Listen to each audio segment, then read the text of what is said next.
My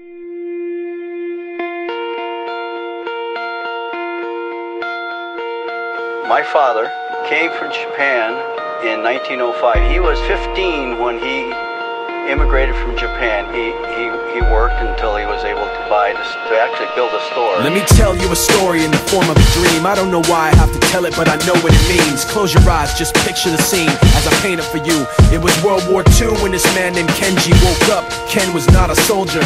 He was just a man with a family who owned a store in LA. That day, he crawled out of bed like he always did, bacon and eggs with wife and kids. He lived on the second floor of a little store he ran. He moved to LA from Japan, they called him immigrant. In Japanese, he'd say he was called Issei. That meant first generation in the United States, when everybody was afraid of the Germans, afraid of the Japs, but most of all afraid of a homeland attack. And that morning, when Ken went out on the doormat, his world went black, cause right there, front page news, 3 weeks before 1942, Pearl Harbor's been bombed and the Japs are coming. Pictures of soldiers dying and running.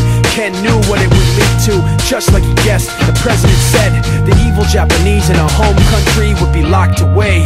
They gave Ken a couple of days to get his whole life packed in 2 bags. Just 2 bags, couldn't even pack his clothes. Some folks didn't even have a suitcase to pack anything in, so 2 trash bags is all they gave them. And when the kids asked Mom, where are we going, nobody even knew what to say to them. Ken didn't want to lie, he said the US is looking for spies, so we have to live in a place called Manzanar, where a lot of Japanese people are. Stop it, don't look at the gunmen. You don't want to get the soldiers wondering if you're gonna run or not, cause if you run then you might get shot. Other than that, try not to think about it. Try not to worry about it being so crowded, but someday we'll get out. Someday, someday.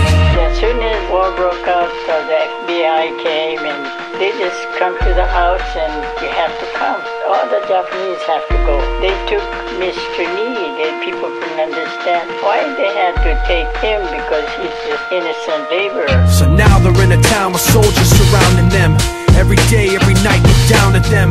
From watchtowers up on the wall, Ken couldn't really hate them at all. They were just doing the job and he wasn't gonna make any problems.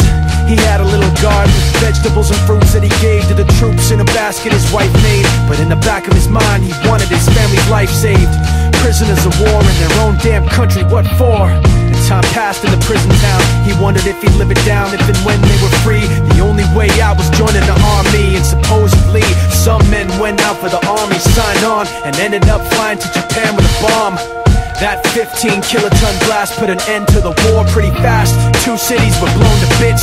The end of the war came quick, and Ken got out, big hopes of a normal life with his kids and his wife. But then they got back to their home, and what they saw made him feel so alone. These people had trashed every room, smashed in the windows and bashed in the doors, written on the walls and the floor, Japs not welcome anymore.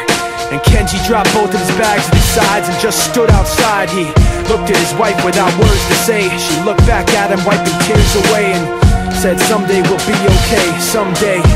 Now the names have been changed, but the story's true. My family was locked up back in '42. My family was there where it was dark and damp, and they called it an internment camp. When we first got back from camp, it was pretty bad. I remember my husband said, oh, we're going to stay till last. Then my husband died before they closed the camp.